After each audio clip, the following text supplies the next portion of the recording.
In the quiet town of Stowmarket, Suffolk, a seemingly ordinary family harbored secrets that would lead to an unthinkable tragedy. Stephen Searle, a former UK Independence Party councillor and ex-Royal Marine, was a familiar figure in the community. His wife, Anne, stood by his side through 45 years of marriage, raising 3 sons together. To outsiders, they epitomized a stable and enduring partnership.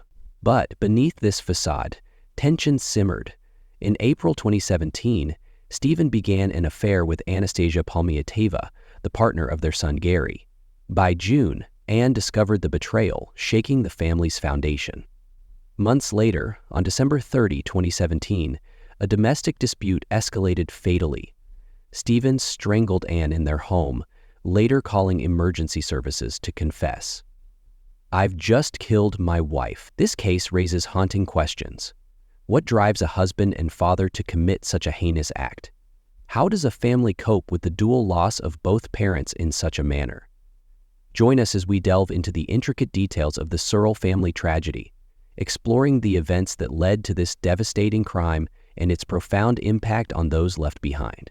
Stephen and Anne Searle's story began in the unassuming backdrop of the early 1970s, a time of new beginnings and hopeful futures. Anne, described by friends as kind-hearted and deeply caring, caught the attention of Stephen, a young man whose determination and ambition were impossible to ignore. Their courtship, though modest by today's standards, was a testament to shared dreams and an unwavering commitment to building a life together. By December 1972, they were married, a union that marked the start of what many believed would be a lifelong partnership grounded in mutual respect and devotion. Life for the young couple quickly fell into a rhythm. They made their home in Stowmarket, a quiet Suffolk town known for its historic charm and close-knit community.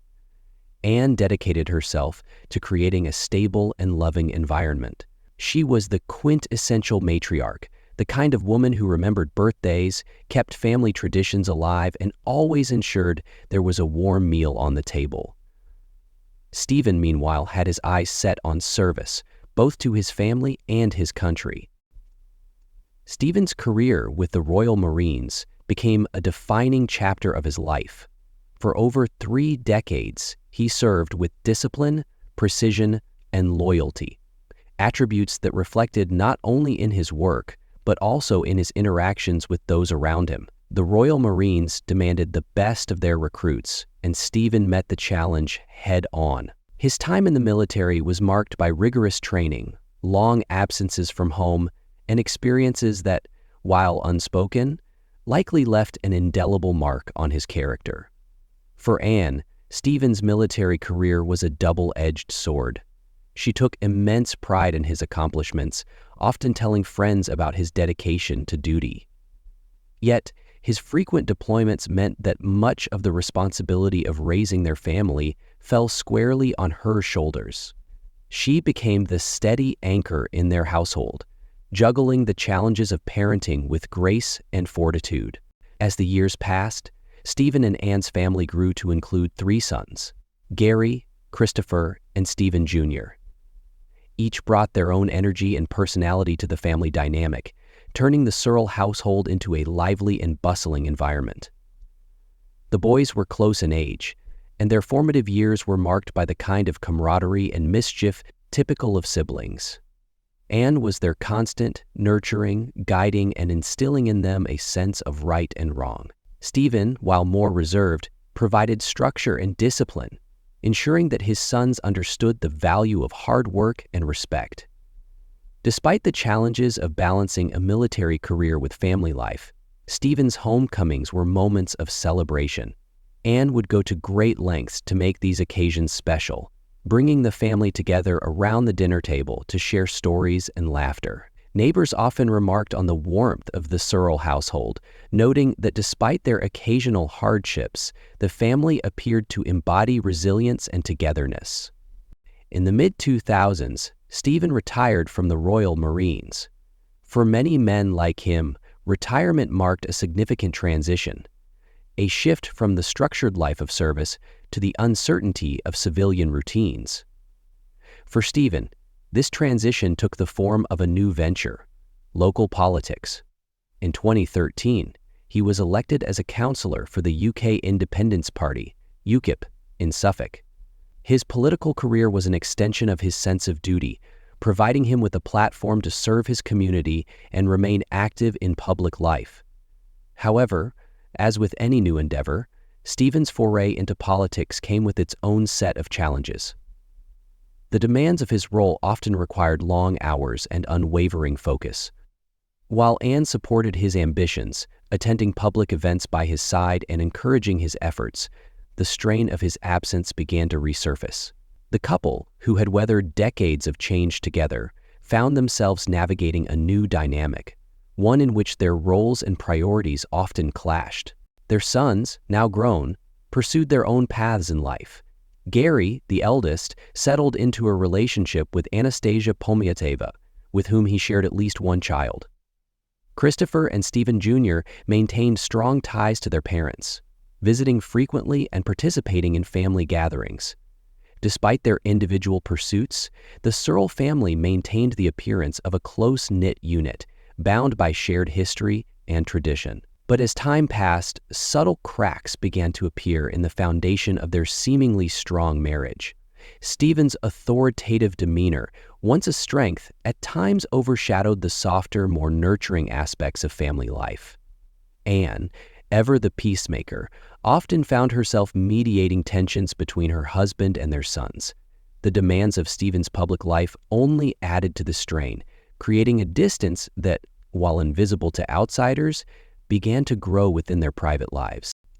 Anne remained the emotional cornerstone of the family. Her unwavering presence provided stability amidst the challenges they faced.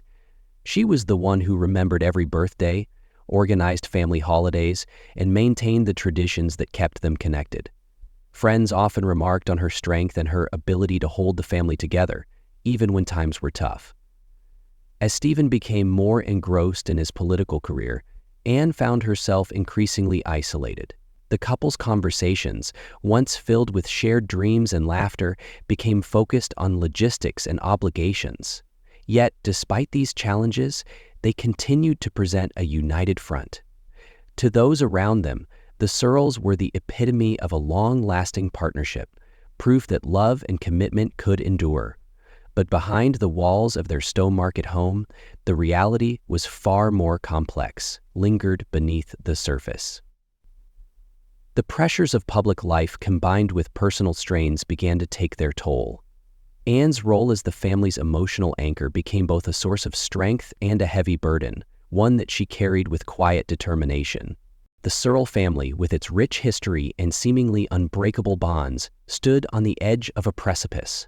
What had once been a story of resilience and unity was about to take a turn that no one could have predicted, a turn that would forever alter the lives of those involved and leave an indelible mark on the community they called home. It all began subtly, almost imperceptibly. Stephen Searle, a man well into his 60s, had spent much of his life as a husband, father, and later, a public figure. To the outside world, he seemed to have it all. A long-standing marriage to his wife Anne, 3 grown sons, and a career that had transitioned from service in the Royal Marines to local politics. But in April 2017, a secret began to unfold that would fracture the very foundations of the Searle family. Stephen, who worked alongside his son Gary at a local bowling alley, began to spend more time with Gary's partner, Anastasia Pomiateva. Anastasia was not just any acquaintance. She was the mother of at least one of Stephen's grandchildren. The proximity of their working relationship offered the perfect cover for private conversations and subtle flirtations. At first, it was nothing more than playful banter, but over time, it grew into something far more intimate. Anastasia, significantly younger than Stephen, caught his attention with her energy and charm. Stephen, in turn, began to open up to her in ways that were inappropriate for a man in his position. He started complaining about his strained marriage with Anne, lamenting a lack of intimacy and emotional connection. These conversations quickly escalated. Stephen, emboldened by Anastasia's attention, began to make overt gestures. He invited her to Suffolk County Council offices, where their private conversations turned increasingly personal. Eventually, he confessed his attraction to her, even sending bodybuilding photographs of himself in a bid to impress her. By April 2017, the line had been crossed, and the affair began. Secret meetings were arranged, and intimate messages were exchanged. Stephen took to calling Anastasia by pet names like SBG, short for Steve's Beautiful Girl, in text messages that became more and more explicit. For weeks, the affair remained their secret. But secrets, as they say, rarely stay hidden for long. In June 2017, just 2 months into the affair, Anne made a discovery that shattered her world. It started with a sense that something was off. Stephen's increased secrecy, his time away from home, and his phone always kept close by. Her suspicions were confirmed when she stumbled across Stephen's phone and saw the damning evidence, explicit photographs and messages, between her husband and Anastasia. The exchanges weren't just flirtatious. They revealed the depth of the betrayal. Anne confronted Stephen, and the fallout was immediate and explosive. The revelation sent shockwaves through the family. Anne was devastated. The man she had been married to for 45 years, the father of her children, had betrayed her in the most unimaginable way, with someone she considered part of the family. Arguments erupted between Anne and Stephen. Their once stable relationship now teetered on the edge of collapse. The affair also strained Stephen's relationship with his sons, especially Gary. For Gary, this was not just a betrayal of his mother, it was a betrayal of him as well. The knowledge that his father had been involved with his own partner created a chasm in their relationship that would never be repaired. The family gatherings that once brought joy and connection became battlegrounds for anger, accusations, and denial. For Anne, the pain of betrayal was compounded by the humiliation of knowing that others in the family, and possibly the community, might come to know the truth. Stephen's unapologetic demeanor only deepened the wound. Despite Anne's pleas and confrontations, Stephen refused to end the affair. His defiance turned their home into a pressure cooker of tension and resentment. The emotional toll was immense. Anne struggled with feelings of inadequacy and rejection, wondering how decades of commitment could be so easily disregarded.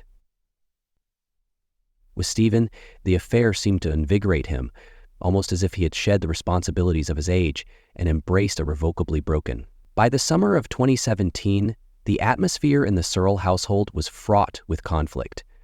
Conversations turned into arguments into shouting matches. Gary distanced himself from his father, choosing loyalty to his mother. Anne, too, began to withdraw emotionally, feeling both trapped and powerless in the wake of Stephen's betrayal. And yet, even as the tension escalated, no one could have predicted the full extent of the devastation that lay ahead. The affair was not just a betrayal of trust. It was a catalyst. It set in motion a series of events that would turn this family's story from one of heartbreak to one of unimaginable tragedy. The Searle family, once bound by love and loyalty, was now divided by anger, resentment, and a sense of betrayal that would ultimately have fatal consequences. The unraveling had begun, and no one, not even Stephen himself, could have foreseen where it would lead. The events of December 30, 2017, marked the culmination of months of tension, heartbreak, and unresolved resentment in the Searle household. The betrayal that had fractured their 45-year marriage, Stephen's affair with Anastasia Pomiateva, his son Gary's partner, was a wound that Anne struggled to heal from. Despite her outward composure, close friends later described Anne as a woman who had been deeply shaken. She was, by their accounts, a shell of her former self, grappling with the humiliation and emotional devastation of her husband's actions. Stephen, meanwhile, appeared to go about his life with a nonchalance that many found unsettling. His calm demeanor, even after the affair was exposed, was seen by some as arrogance. To others, it was a sign of denial, an inability or unwillingness to confront the havoc he had unleashed on his family. The house they shared had become a battleground of unspoken tensions, punctuated by occasional arguments that never seemed to resolve the core issues. On that fateful Saturday, the usual quiet of their home in Stowe Market gave way to chaos. The evening began unremarkably, with both Stephen and Anne going about their routines. But beneath the surface, emotions were simmering. The holidays had brought their fractured family dynamics into sharp focus, with Anne reportedly feeling isolated and betrayed, while Stephen seemed to carry an air of detachment. The argument that broke out that night was not their first, but this time it escalated rapidly. According to later reports, the fight was raw and emotional, centering on the affair and its fallout. Anne, who had endured months of emotional anguish, confronted Stephen with a forcefulness that seemed to surprise him. Witness accounts from the trial would later reveal that Anne had begun to express her frustration more openly in the weeks leading up to the tragedy. It was as if she had reached the end of her tether, unwilling to let the betrayal and its consequences remain unspoken any longer. Stephen, for his part, responded in a way that would forever define the events of that night. What exactly transpired in those final moments remains a matter of speculation, but what is known is that the argument turned physical. In a sudden and violent act, Stephen used his hands to strangle Anne. The post-mortem examination would later confirm that he applied significant pressure to her neck, a technique consistent with his Royal Marine training.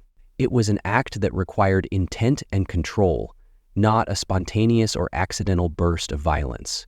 The struggle was brief but brutal.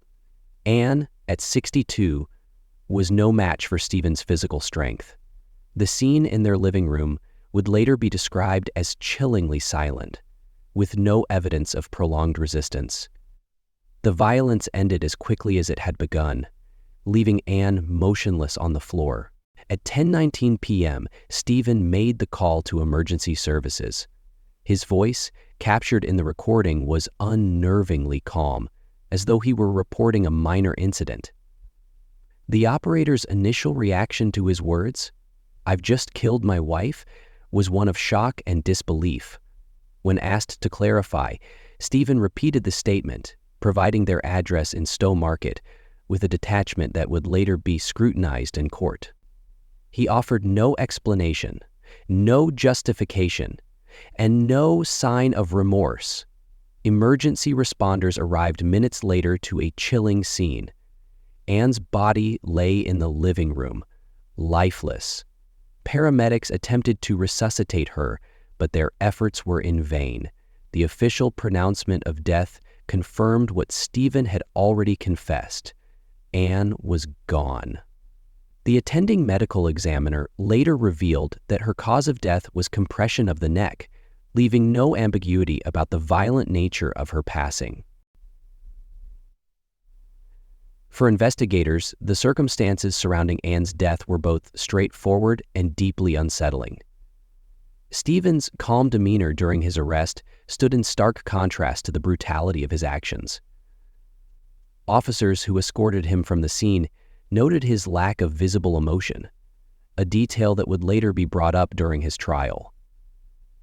It was as though Stephen had already resigned himself to the consequences, offering no resistance or protest as he was taken into custody. The impact of Anne's death rippled through the Searle family and the broader community.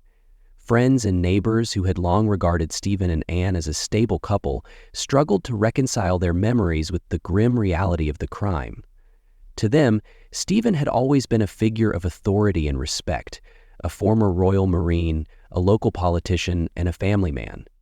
That image was now irreparably shattered. The discovery of Anne's body and the circumstances of her death left lingering questions. How could a man who had shared a life, a family, and decades of memories with his wife commit such a heinous act? What had truly pushed Stephen over the edge that night? And perhaps most hauntingly, could anything have been done to prevent this tragedy? As investigators began piecing together the events leading up to December 30, they were met with a story that was as complex as it was devastating. A a story of betrayal, unresolved anger, and the irreversible consequences of unchecked emotions. For the Searle family, the nightmare was only beginning. For the town of Stowmarket, it was a chilling reminder of the darkness that can hide behind even the most familiar faces. As authorities responded to Stephen Searle's chilling 999 call, they found Ann Searle lifeless on the floor of their suburban home. The once harmonious space had become a silent witness to a crime that would soon grip the nation. Investigators quickly moved to secure the scene, questioning Stephen about the events that led to Ann's death. His demeanor was startling, calm, almost detached, as he recounted the deadly confrontation. Stephen claimed self-defense, insisting that Ann had attacked him first. He told detectives that during an argument, Ann became aggressive, grabbing a knife in a moment of rage. He said he acted purely to protect himself, restraining her to prevent harm. To those unfamiliar with the dynamics of abuse or manipulation, his explanation might have sounded plausible. But the evidence told a very different story. The prosecution, led by seasoned attorneys, dismantled Stephen's narrative piece by piece. At the heart of their case was the method of Ann's death: strangulation. Forensic experts testified that the injuries to Ann's neck were consistent with a prolonged and forceful chokehold. They explained that the marks around her throat revealed an unmistakable pattern. This was no act of accidental restraint. It was an intentional, sustained effort to end her life. One particularly damning detail was Stephen's background. As a former Royal Marine, he was trained in hand-to-hand combat, including the use of chokeholds to incapacitate opponents. Prosecutors argued that his military training had given him the knowledge and physical ability to apply such force effectively. This was not a desperate reaction to danger, they contended, but a calculated act carried out by a man who knew exactly what he was doing. As the trial unfolded at Ipswich Crown Court, Stephen Searle's calm demeanor began to crack. Witness testimonies painted a harrowing picture of a man who had betrayed his family in unimaginable ways. Gary Searle, the couple's son, took the stand, detailing the emotional devastation caused by his father's affair with his partner, Anastasia Pomiateva. The betrayal had fractured the family long before Ann's tragic death, creating an atmosphere of mistrust and simmering resentment. The jury also heard the 999 call in which Stephen confessed to the crime. His cold, matter-of-fact tone sent shivers down the courtroom, leaving little doubt about his culpability.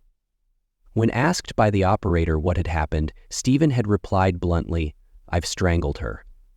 His lack of urgency to save Ann's life, or remorse in those critical moments, was a chilling indication of his state of mind. After 3.5 hours of deliberation, the jury returned their verdict: guilty of murder. The courtroom fell silent as the decision was read aloud. Stephen, who had maintained his innocence throughout the trial, showed little reaction as the weight of the verdict settled over him. The judge, in delivering the sentence, emphasized the deliberate nature of the act, condemning the betrayal and violence against a woman who had stood by him for decades. Stephen Searle was sentenced to life imprisonment with a minimum term of 14 years. The punishment brought some measure of justice for Ann, but left the Searle family irreparably shattered. For Gary and his brothers, the man they once called Dad was now a convicted murderer. The courtroom drama had ended, but the emotional fallout for those left behind was only beginning. The case of Stephen Searle stands as a stark reminder of the hidden fractures that can exist within families. It highlights the devastating consequences of betrayal, unchecked anger, and the ultimate failure to resolve conflicts peacefully. As the Searle family struggles to rebuild their lives, the echoes of that fateful December night serve as a tragic cautionary tale for us all. On a somber day in July 2018, the Ipswich Crown Court was packed with those eager to see justice served. Stephen Searle stood emotionless as the judge delivered the verdict: guilty of murder. The jury had deliberated for just 3.5 hours, confident in their decision. The weight of his actions was clear, and the punishment reflected their gravity. Stephen Searle was sentenced to life imprisonment. with a minimum term of 14 years before the possibility of parole. The judge didn't mince words, describing the act as a calculated and brutal killing of Ann Searle, a woman who had shared nearly half a century of her life with the defendant. The sentencing brought a sense of closure to the legal proceedings, but the wounds it left on the Searle family and the community would take far longer to heal. For the Searle sons, the sentencing was a bitter moment. It meant that justice had been served, but it also solidified a devastating reality. Their family was irreparably broken. One of their sons, Stevie, expressed his anguish publicly, saying, "Not only have I lost my mum, but because of what he's done, I've lost my dad too." His words captured the profound sense of betrayal and loss that permeated the family. The Searle family, once united, now found themselves grappling with a legacy of violence and sorrow. The strain extended beyond the immediate family. Gary, whose partner Anastasia was at the center of the affair that had set the tragedy in motion, carried a unique burden. The affair had not only fractured his relationship with his father, but also contributed to the events leading to his mother's death.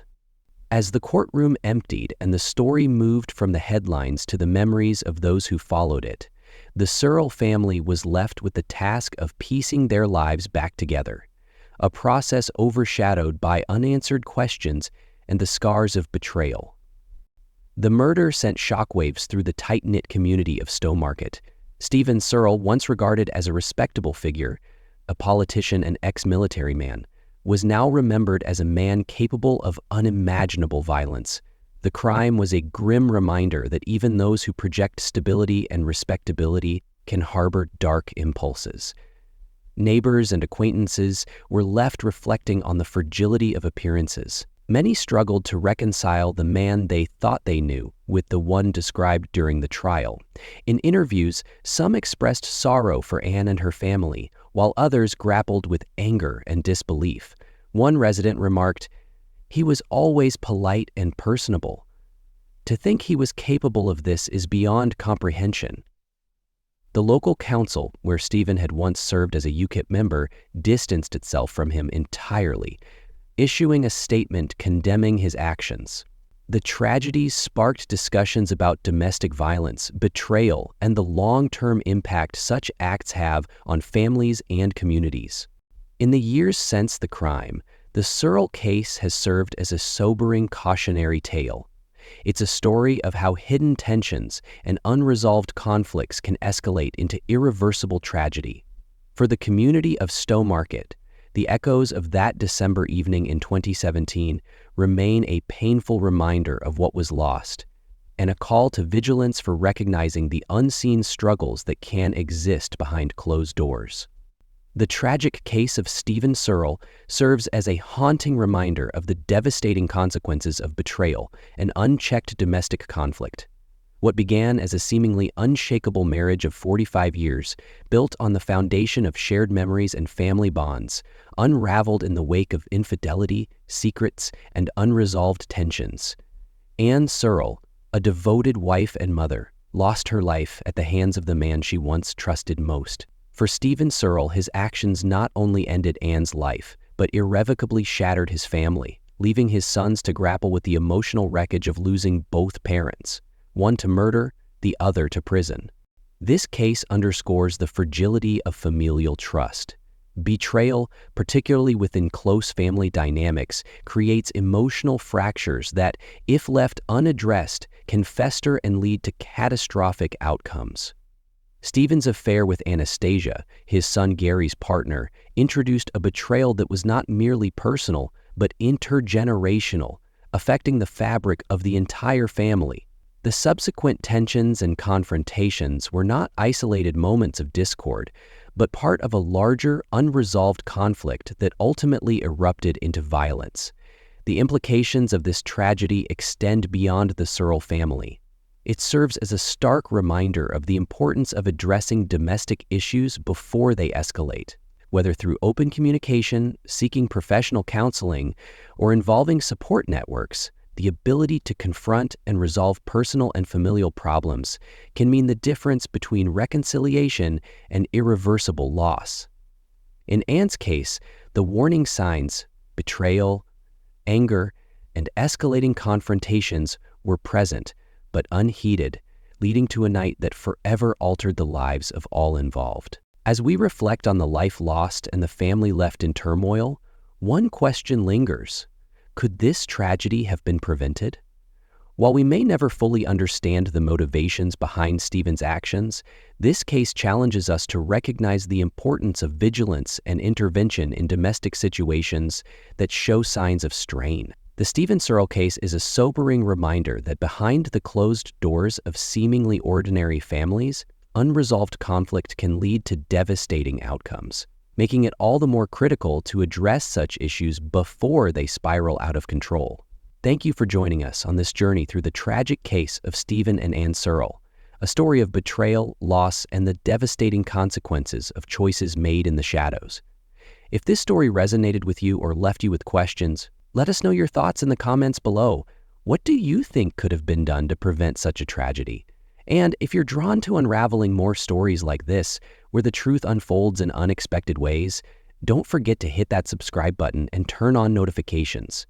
Your support helps us bring more real-life mysteries and gripping true crime stories straight to you.